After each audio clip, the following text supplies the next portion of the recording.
Hello everyone! Welcome back muli dito sa ating YouTube channel. Naway nasa mabuti po kayong kalagayan kasama ang inyong mga mahal sa buhay.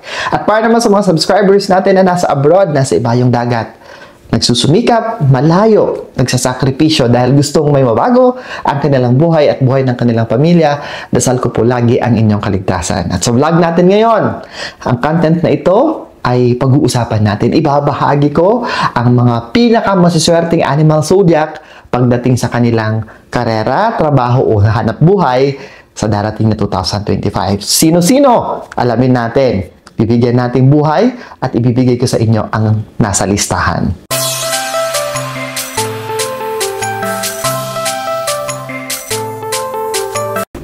Kaya simulan na natin ang luckiest animal zodiac pagdating sa kanilang karera, trabaho o hanap buhay ngayong 2025. Nangunguna sa listahan natin ay ang mga ox. Sa mga tuntunin ng karera at hanap buhay, ang ox ay papasok sa taon ng pagkakaisa sa Tai Sui sa 2025 at ang kanilang karera ay mapapabuti. Maaari silang gumawa ng mga inisyatibo upang lumikha ng magagandang resulta.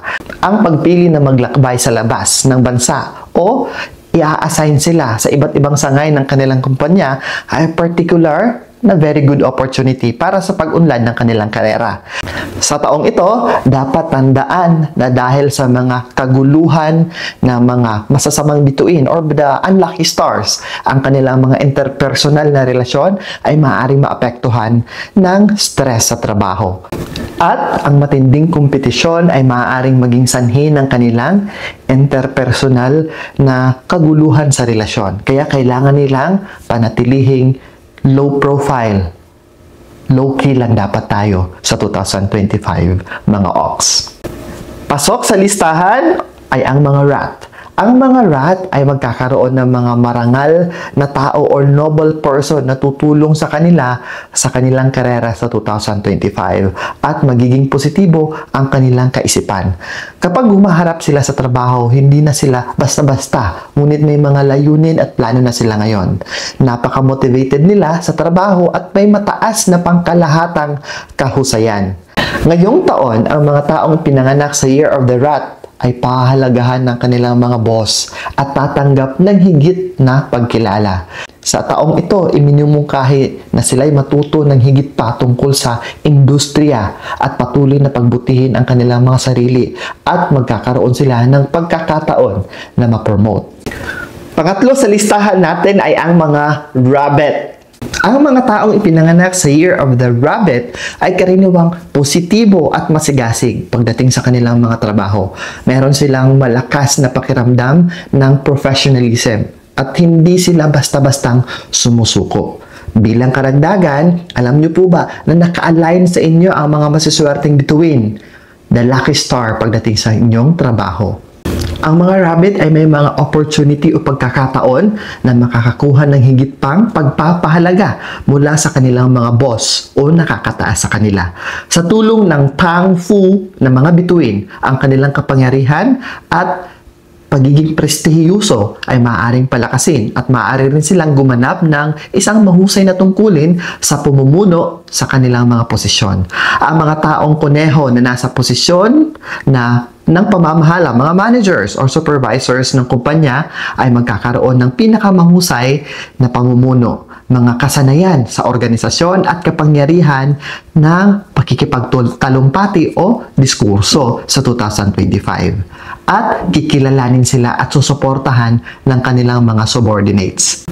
Ang kanilang kupunan o grupo ay magkakaroon ng mataas na pagkakaisa o unity, kaya ang kanilang kahusayan sa trabaho ay tataas lalo sa 2025.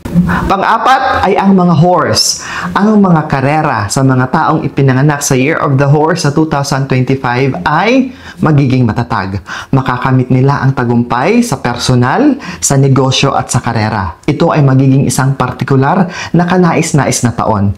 Ang mga taong ipinanganak sa Year of the Horse ay maaaring magkamit ng kanilang mga layunin, magtagumpay sa larangan ng negosyo, magtatag ng mga pakikipagtulungan sa mga bagong kasosyo at magkakaroon ng mga pagkakataon na umunlad. Maaari din nilang pagbutihin ang kanilang pagganap sa sarili, sa kanilang mga personal na pag-unlad. Magiging mahusay ang kanilang pagganap sa pag-unlad pagdating sa kanilang karera at gagawa ng mga pambihirang tagumpay sa panahon ng kanilang pagtatrabaho. Sa kabuuan, magiging positibo ang kanilang estado sa trabaho at matatapos nila ang mga gawain na may mataas na kalidad o high quality and high performance sa 2025. Sunod ay ang mga ship o goat. Sa 2025, ang karera para sa ship o goat ay magiging stable sa pangkalahatan. Sa mga tuntunin ng trabaho, magkakaroon sila ng maraming mahusay na opportunity sa mga project, lalo na sa mga kooperasyon na proyekto sa iba't ibang uri ng business partnership.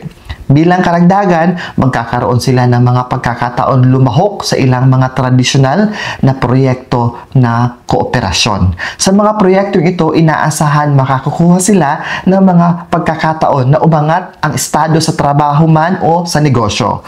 Gayunpaman, upang sakupin ang mga pagkakataong ito, dapat silang magtrabaho ng husto at manatiling mahusay at manatiling profesional. Pang-anim ay ang mga monkey. Ang pangkalahatang pagganap sa karera o hanap buhay ng mga monkey sa Year of the Snake sa 2025 ay magiging stable rin. Madali nilang makakayanan ang trabaho upang maging maayos ang pag-usad ng kanilang karera. Hindi sila hahadlangan ng mga kontrabida sa kanilang paligid. Kapag nakatagpo sila ng mga problema, tutulungan sila ng mga marangal na tao, the noble stars, na lutasin ang anumang krisis at alisin ang anumang hadlang. Para sa mga monkey na magsisimula ng negosyo, ang kanilang mga kasosyo ay magbibigay inspirasyon sa kanila at gagawin silang pinuno na masigasig sa kanilang trabaho. Sa proseso, sila ay magiging mas matapang. Hanggat sila ay maglalakas ng loob na ituloy ang kanilang mga pangarap, magkakaroon sila ng mga opportunities na makakuha ng mga promosyon o pag-angat ng sweldo.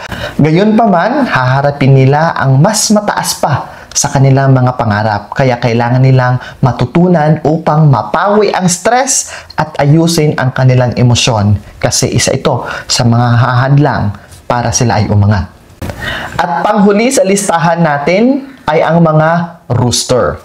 Ang karera para sa rooster ay napaka-stable sa 2025. Para sa mga rooster na may sariling negosyo ay maaaring makahanap ng mga mararangal na tao o tinatawag natin na noble star sa kanilang paglalakbay karera. Ang mga mararangal na tao ay magbibigay ng mga kapaki-pakinabang na mungkahi o suggestion sa mga rooster na tutulong sa kanilang na makahanap ng angkop na direksyon sa kanilang pag-unlad. Mapapabuti ang personal na sigla ng mga pangkalahatang empleyado sa trabaho. Magsusumikap sila makakuha ng papuri mula sa kanilang mga boss at maaaring magdala ng masaganang kita sa kumpanya sa pamamagitan ng kanilang hard work. At yan po ang luckiest animal zodiac pagdating sa karera, trabaho o hanap buhay sa darating na 2025.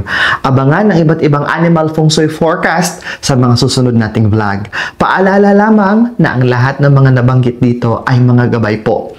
Wala namang mawawala kung magsisilbi silang gabay, karagdagang proteksyon at karagdagang kaalaman. Basta't samahan natin ng dasal, mabuting gawa at sariling sikap, mas lalo tayong uulanin, hindi lamang ng swerte pero ng maraming blessings. Higit sa lahat, para maging matiwasay, ligtas at punong-puno ng grasya ang buhay, importante ang pagkakaroon ng positibong isipan, positibong pananaw, at positibong disposisyon sa buhay.